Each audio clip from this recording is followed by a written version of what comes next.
Green plan education চ্যানেলে দেখছেন green ভ্যালির একটা দৃশ্য।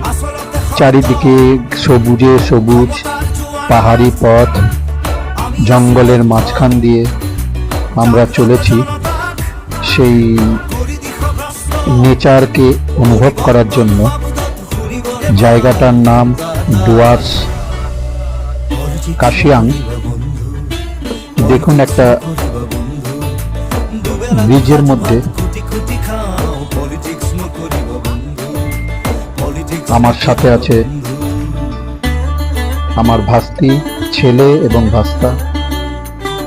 সবাইকে নিয়ে এসেছি এই গ্রিন ভ্যালিটাকে দেখানোর জন্য, গাছপালার সঙ্গে পরিচয় করার জন্য, জঙ্গলের সঙ্গে পরিচয় করানোর জন্য